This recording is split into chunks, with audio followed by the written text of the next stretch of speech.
이 시간 우리 주일 아침 주시는 말씀 보겠습니다. 오늘은 우리 신약 성경 보겠습니다. 신약 성경 빌립보서 2장입니다. 빌립보서 2장 13절, 14절 두 절입니다. 빌립보서 2장 13절, 14절입니다. 우리 신약 성경 320쪽에 있습니다. 우리 찾으셔서 짧으니까 우리 한 목소리로 우리 같이 읽겠습니다. 시작. 너희 안에서 행하시는 이는 하나님이시니 자기의 기쁘신 뜻을 위하여 너희에게 소원을 두고 행하게 하시나니 모든 일을 원망과 시비가 없이 하라. 아멘. 오늘은 우리 교회 우리 33주년 창립 주일입니다. 여기까지 인도하신 하나님을 찬양합니다. 사실 매년 우리 창립주일을 맞이하지만 사실 교회 생일이잖아요. 교회 생일. 2000년 전 교회 생일은 마가다락방에서 시작이 됐습니다. 그런데 2000년이 지나 오늘 여기까지 하나님의 나라, 하나님의 교회는 계속 번성하고 또 하나님 나라 확장되어 왔습니다. 이런 걸 생각해 보면 우리 하나님은 소망의 하나님이시다. 그래서 항상 거기에 머물러 계시는 분이 아니라 미래를 향하여 우리에게 비전과 꿈을 주시고 소망을 주셔서 계속해서 전진하게 하시는 하나님이라는 걸 오늘 다시 한번 생각하게 됐습니다. 한번 따라해 주실래요? 소망의 하나님. 네, 소망의 하나님. 오늘 그래서 소망의 하나님을 꼭 만나시기를 축복합니다. 미국에서 있었던 일입니다. 한 남자가 어느 일요일 어린 두 딸을 데리고 가까운 공원에 놀러 갔습니다. 벤치에 앉아서 자기 딸이 놀고 있는 모습을 물끄러미 쳐다보고 있었습니다. 그런데 지저분하고 위험한 것들이 여기저기에 눈에 띄었습니다. 아마 여기 공원 관리가 허술하구나 이런 생각을 하면서 또 약간 분노의 감정마저 생겼습니다. 잠시 후 그는 눈을 감았습니다. 눈을 감고 그의 머릿속에 맑고 깨끗한 공원 그리고 흥미진진한 그 놀이시설들이 갖추어져 있는 모습이 자기 눈에 보이기 시작했습니다. 잠시 후에 벤치에서 일어나면서 아무래도 자신이 그린 생각 속에 보였던 그 공원을 만들어야겠다는 그러한 생각을 했습니다. 그로부터 꼭 15년이 지난 어느 날 LA 근교에 디즈니랜드라고 하는 세계적인 테마 공원을 건설할 수 있었습니다. 그는 캘리포니아에 공원을 만든 후 어느 정도 자신의 꿈이 성취되었다고 생각을 했지만 디즈니랜드의 주변 환경이 충분하지 못하다라고 생각했어요. 좀 더 넓은 곳에서 좀 더 쾌적한 환경에서 이 미국의 이 어린 아이들이 그리고 전 세계 어린 애들에게 꿈을 줄 수 있는 그런 세계적인 놀이터를 만들고 싶다고 그는 꿈꾸었습니다. 그래서 플로리다의 올랜도 근교에 디즈니 월드라고 하는 프로젝트를 시작을 했습니다. 프로젝트가 시작되고 디즈니 월드가 개장하기 5년 전에 불행히도 그는 세상을 떠났습니다. 마침내 디즈니 월드가 개장되는 날 미국의 수많은 명사들이 참석한 자리에서 오픈식이 진행이 되었습니다. 사회자가 순서에 따라 이렇게 말했어요. 월트 디즈니의 미망인을 여러분에게 소개하겠습니다. 사실 이 자리에는 월트 디즈니 씨가 계셔야 하지만 그분은 불행히도 오늘 이 디즈니 월드가 개장하는 것을 보지 못하고 세상을 떠났습니다. 이제 그 미망인을 소개하겠습니다. 이때 단상으로 걸어나온 월트 디즈니 여사 그리고 그를 옆에서 부추기는 보호자가 인사말을 하기 위해 올라왔습니다. 그러면서 이렇게 말을 시작했어요. 저는 오늘 인사를 참 죄송스러운 말로 시작해야 되겠습니다. 사회자가 디즈니 씨를 소개하며 그는 불행히도 이 디즈니 월드가 개장하는 모습을 보지 못했다고 세상을 떠났다고 했습니다. 그러나 그 말은 옳지 않습니다. 디즈니 씨는 자기 남편이죠. 오늘 이 디즈니 월드가 오픈되는 것을 그는 보고 있었습니다. 그분은 보면서 이랬습니다. 그분이 보았기 때문에 오늘 저와 여러분이 오늘 이 자리에 있는 것입니다. 그랬어요. 여러분, 이것을 우리는 한 단어로 뭐라 그러죠? 꿈이라고, 꿈, 드림, 꿈이라고 그래요. 두 단어로 비전 이렇게 말합니다. 성경에서는 소망 이렇게 말하는 거예요. 보이지 않는 미래를 볼 수 있는 능력을 우리는 꿈이다, 비전이다 이렇게 말합니다. 누가 완벽하게 우리의 미래를 볼 수 있을까요?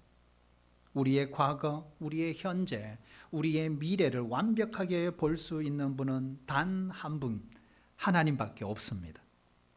우리 하나님은 마치 자녀를 사랑하는 아버지와 같다고 할 수 있습니다. 자녀들의 행복한 미래를 아버지는 설계합니다. 준비합니다. 그리고 그 자녀들의 그 미래로 인도해 가시는 좋으신 하나님. 그래서 신학자 몰트만은 하나님을 이렇게 표현하고 있습니다.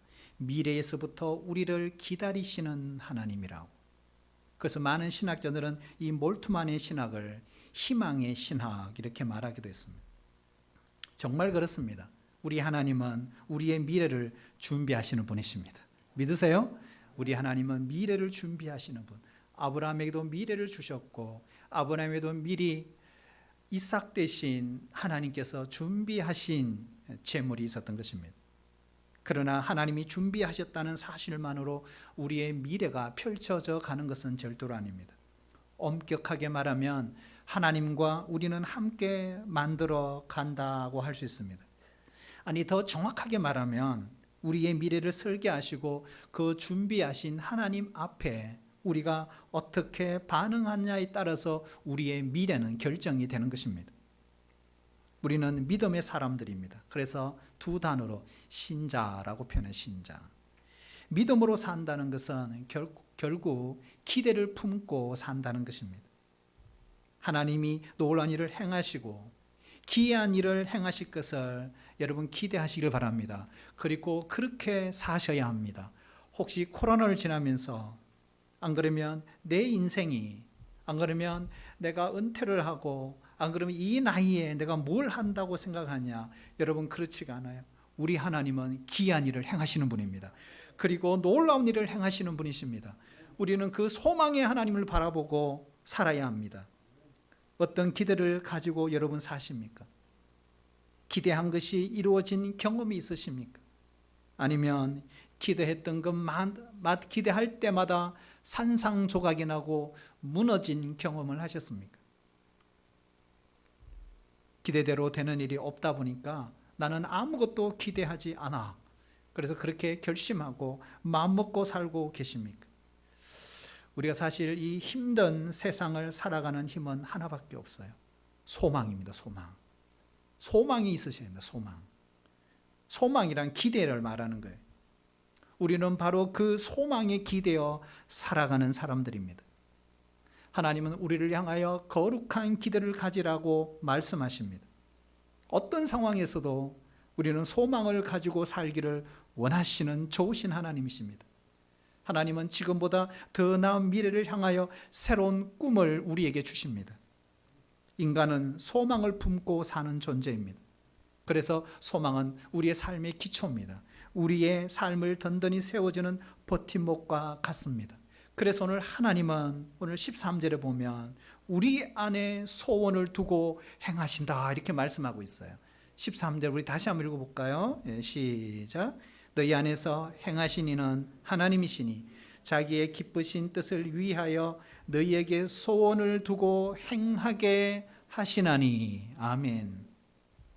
우리 안에 소원을 두고 행하시는 하나님이세요. 그러니까 우리 안에는 다 소원이 있어야 돼. 이 불꽃이 꺼지면 안 돼요. 시편 37편 4절에도 보면 또 우리를 여호와를 기뻐하라. 그러면 그가 내 마음의 소원을 이루어 주시리라 그랬어요. 하나님을 기뻐하는 것이 우선이에요. 우선. 그게 우선입니다.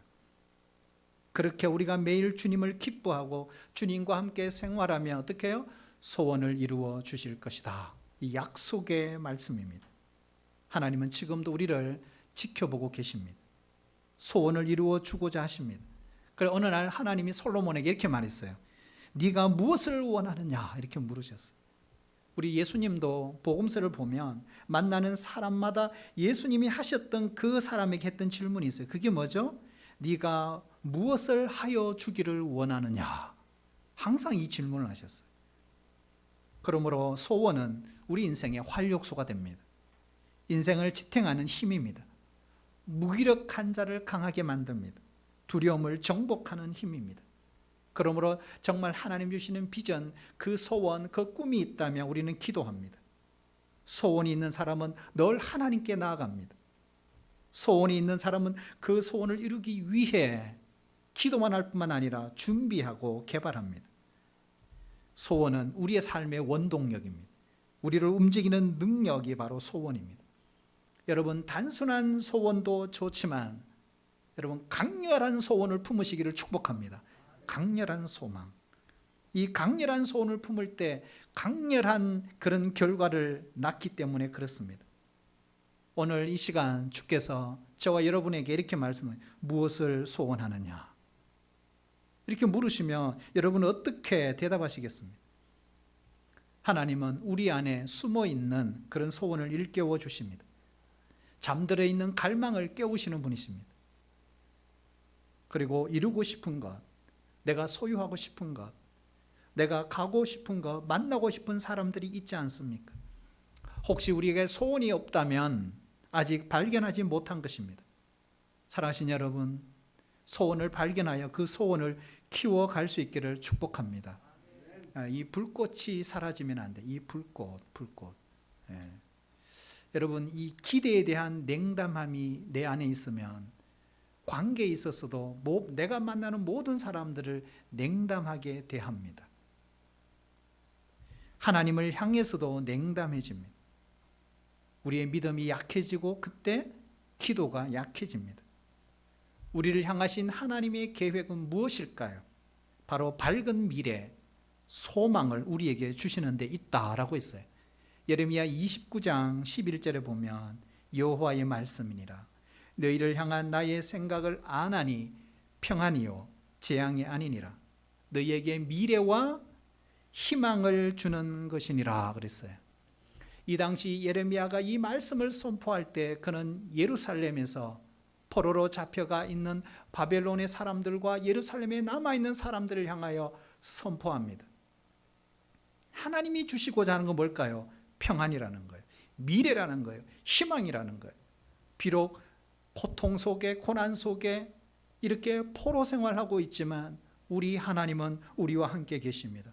여러분, 그러므로 하나님은 우리에게 반드시 미래의 희망을 주시는 분이십니다. 그러므로 이 소원을 품으십시오. 이 선지자의 역할입니다. 이 선지자. 그래서 이 소원이 강렬한 에너지가 되었을 때 그들의 삶에 변화를 가져오게 된 것입니다. 그러므로 여러분, 믿음은 바라는 것들의 실상입니다. 바라는 것은 소원하는 것입니다. 바라는 것은 바라보는 것입니다. 하나님 주신 소원이라면 우리는 성취되기까지 결코 포기해서는 안 됩니다. 믿음으로 산다는 것은 뒤로 물러서는 않는 것을 말합니다. 여러분, 단념하지 않기를 축복합니다. 히브리서 10장 38절 우리 같이 읽어볼까요? 예, 시작. 나의 의인은 믿음으로 말미암아 살리라. 또한 뒤로 물러가면 내 마음이 그를 기뻐하지 아니하리라 하셨느니라. 아멘. 여러분, 의인은 어떻게 산다고요? 믿음으로 산다. 믿음으로 산다는 게 뭐냐? 또한 뒤로 물러가지 않는 것이다 그랬어요. 그렇지 않아요? 뒤로 물러가지 않는 것이다.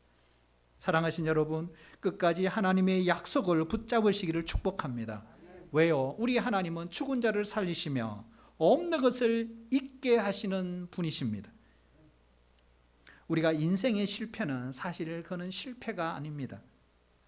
진정한 실패는 뭘까? 그것은 포기하는 것입니다. 포기하는 것이 실패하는 것입니다. 포기하지 않는 한 우리는 반드시 승리할 것입니다. 야구 경기에 타석에 들어선 이 선수가 3번 스트라이크 당하면 어떻게 해요? 배트를 들고 거기서 나와야 합니다. 그러나 여러분, 인생의 경주에서는 괜찮습니다. 스트라이크를 아무리 당해도 우리는 계속 스윙할 수 있습니다. 끈질기게 도전하는 자세가 필요하다는 것입니다. 그런데 소망에 대한 기대가 없다면 그래서 큰일이에요. 소망에 대한 기대가 없으면 큰일이다. 코로나 시대를 지나며 많은 사람들의 문제 가운데 하나가 바로 냉소주의입니다. 냉소주의. 이 냉소주의란 말은 쌀쌀한 태도, 차가운 웃음. 근데 여러분, 이 차가운 웃음은 어디서 나왔을까? 마음이 차가워졌기 때문에, 마음이 단단해지고 마음이 굳어졌기 때문에 차가운 웃음이 우리 얼굴에 드러난다는 거예요. 그러므로 냉소가 있기 전에 차가운 마음이 있다는 걸 늘 기억해야 합니다. 그러다 보니 인생에 대한 기대가 다 사라졌어요. 요즘 젊은 세대들이 하는 말이 있더라고요. 방송을 보니까 뭐 다 공통적이에요. 젊은 세대들이 하는 말, 이런 말을 하더라고요. 꿈을 따라 살지 않고 돈을 따라 살게 되었다. 이렇게 이야기. 꿈을 꿀 수 있는 여유가 없다는 거예요. 하루하루 먹고 살기도 어렵다. 그래서 이제는 돈을 따라 살기로 했습니다. 모든 것을 다 해봤지만 별것 아니더라는 거예요. 마음을 품어봤지만 아무것도 기대할 수가 없는 그런 시대. 신뢰하지도 않습니다. 기대하지도 않습니다. 그러니까 마음이 차가워진 것입니다. 마음의 문을 닫아버렸습니다. 어떤 것에도 반응을 보이지 않는 것입니다. 감동도 없고 감격도 없습니다. 차가워진 마음, 딱딱한 마음. 좀 더 쉽게 말하면 바로 동심을 상실한 마음입니다. 2000년 전 예수님께서는 그 시대를 이렇게 진단했습니다. 피리를 불어도 춤추지 아니하고 슬피 울어도 가슴을 치지 않는 시대라고 평가를 했습니다. 무감각한 시대. 이것이 가장 사실은 우리가 조심해야 될 것입니다. 하지만 우리 하나님은 그런 분이 아니에요. 우리 하나님은 우리가 기대 속에 살기를 원하십니다. 소망 속에 살기를 원하십니다. 그래서 우리 하나님은 우리 마음 속에 소원을 두신다 그랬어요. 소원을 두신다. 많은 사람들이 체념 속에 살아가고 있습니다. 운명론에 빠져 있습니다. 여러분, 운명론이 뭘까? 이미 모든 게 결정이 되어 있다는 거예요. 그래서 어떻게 해요? 체념하며 살아가는 것. 여기에는 대책이 없어요. 모든 사건, 자신에게 주변에 일어나는 모든 일들은 불가항력적인 것으로 그냥 받아들이는 것입니다. 모든 것이 다 쓸데없는 일이라고 생각합니다. 더 이상 어떤 것도 새로운 것을 우리가 기대하지 않습니다. 그러나 여러분, 우리 하나님은 소망이 하나님이세요. 그래서 운명론을 거절하십니다. 운명론을 경계하라. 운명론을 조심하라. 우리가 운명론을 극복하는 길은 하나님을 신뢰하는 것입니다. 소망이 있다는 것은 내가 고난을 피한다, 고난을 무시한다, 이런 뜻이 아닙니다.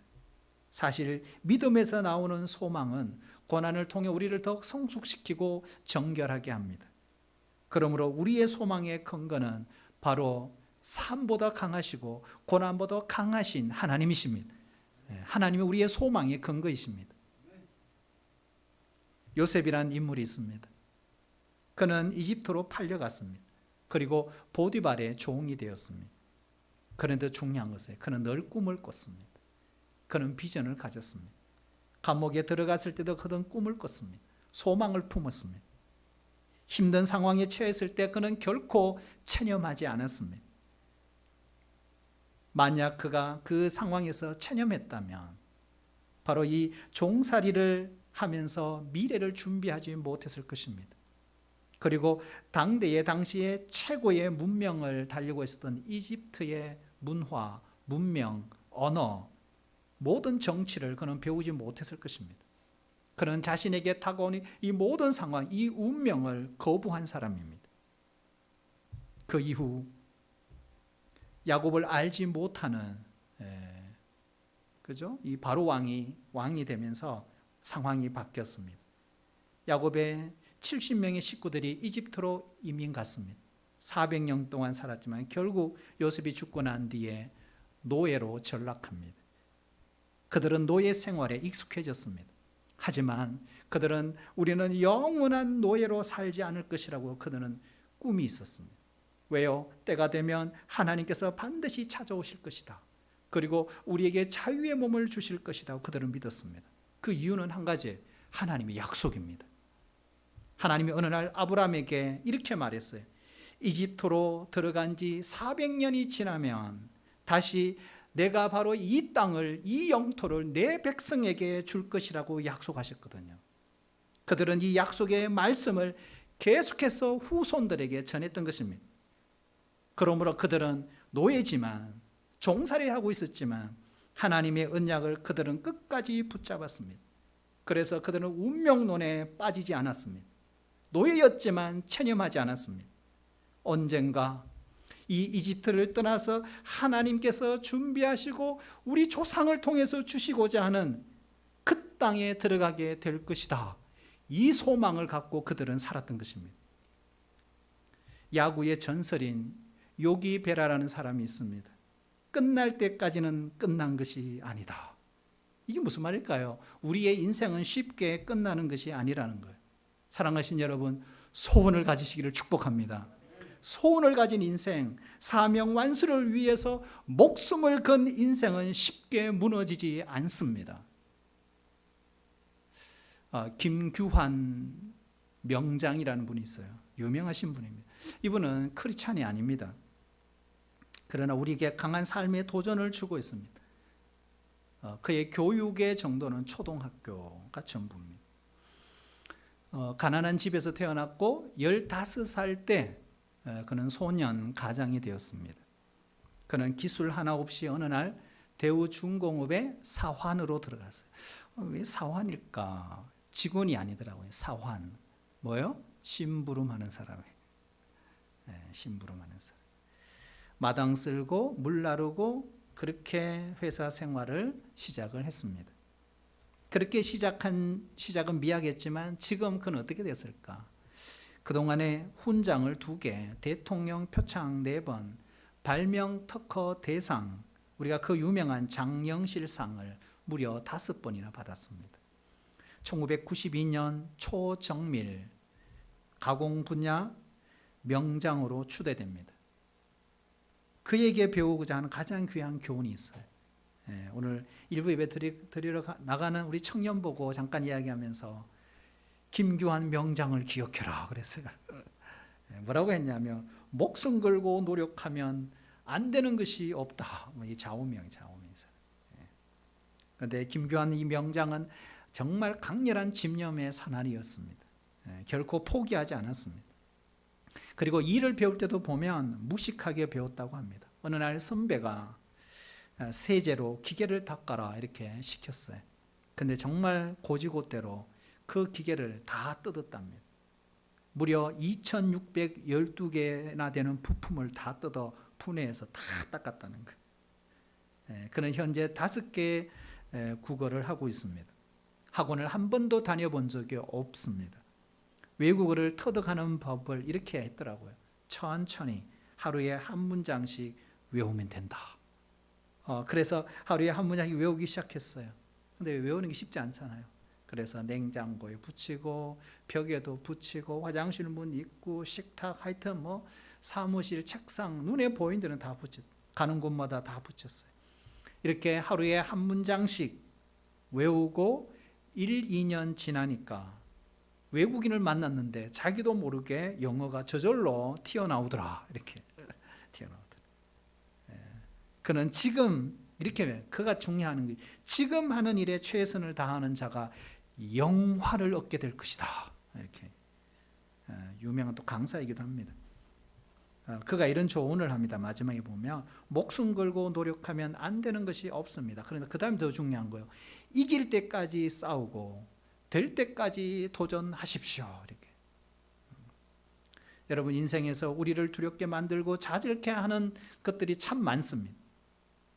하지만 여러분 낙심하지 말고 우리의 소원, 우리의 꿈을 성취해 갈 수 있기를 축복합니다. 그렇다면 소망의 하나님을 따라 우리 인생에서 꿈을 이루기 위해서 무엇보다 중요한 것이 있습니다. 그게 뭘까? 한번 따라해 주실래요? 기도로 출발해야 합니다. 우리가 소망의 하나님을 바라보고 우리 계신 비전과 꿈과 그 소원을 이루기 위해 갈 때 먼저 기도로 출발하셔야 합니다. 성경을 보면 하나님 주시는 꿈은 단순합니다. 인간적인 야망이 아니라 하나님은 언제나 먼저 주십니다. 그러므로 기도한다는 것은 단순하게 말하면 무엇을 의미하는가?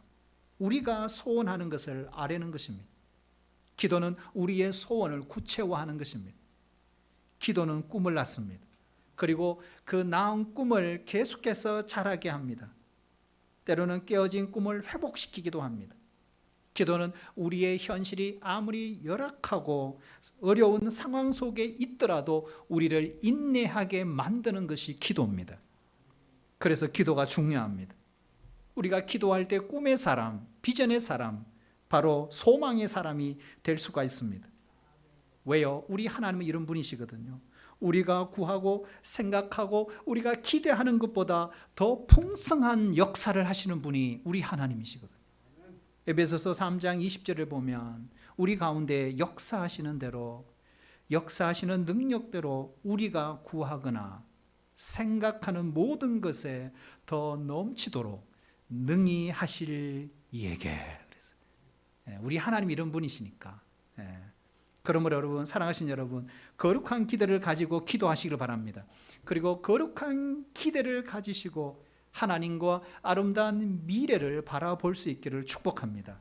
한 걸음을 내디디셔야 합니다. 두 번째 해야 될 일 있어요. 기도한 후에 하나님이 어떻게 역사하시는지를 관찰해야 합니다. 여러분, 하나님의 약속을 믿으셔야 합니다. 그리고 조급해하지 마시고 인내하면서 하나님의 약속을 끝까지 믿으셔야 합니다. 그리고 계속해서 기도하시기를 축복합니다. 그러면 하나님의 귀한 일을 보게 될 것입니다. 하나님의 놀라운 기적의 주인공이 될 것입니다. 강렬한 소원. 여러분, 그 소원을 바라보고 성취될 때까지 포기하지 않기를 바랍니다. 끝나기 전까지는 결코 끝난 것이 아니며 막이 내리기 전까지는 절대로 끝난 공연이 아닙니다. 하나님께는 불가능이 없습니다. 믿음의 눈으로 내일을 바라볼 때 소망의 미래를 보게 될 것입니다. 여러분, 간절한 소원이 있다면 그 소원이 이루어지는 그날이 머지 않았습니다. 곧 이루어질 것입니다. 우리 같이 한번 기도하겠습니다. 하나님, 33년 동안 여기까지 인도하신 주님의 은혜의 찬양과 영광과 감사를 올려드립니다. 우리 교회를 향하신 하나님의 놀라운 뜻이 계속해서 이루어지게 하시고 이 소망의 하나님을 바라보고 살아가게 하여 주시옵소서. 우리 각자, 우리 가정을 향하여 우리 개인에게 주신 그 소망, 그 비전, 꿈을 이루시기를 원하시는 주님, 오늘부터 기도로 출발하며 기도 후에 하나님께서 어떻게 역사하시는지를 관찰하게 하여 주시고 인내하며 기적의 주인공이 되게 하시고 이 간절한 소원이 곧 머지않아 이루어질 것입니다. 하나님, 혹시 우리 안에 이 소원이 없는 사람이 있습니까? 하나님, 우리 안에 이 소원이 불이 완전히 꺼진 사람이 있습니까? 주님, 다시 한번 불 붙여 주시옵소서. 우리가 이 소원을 갖고 이 세상에서 소망을 갖고 살아가는, 조금도 하나님 아버지의 멈춤이 없이 달려가는 믿음의 사람들이 되게 하여 주시옵소서. 예수님의 이름으로 기도하옵나이다. 아멘.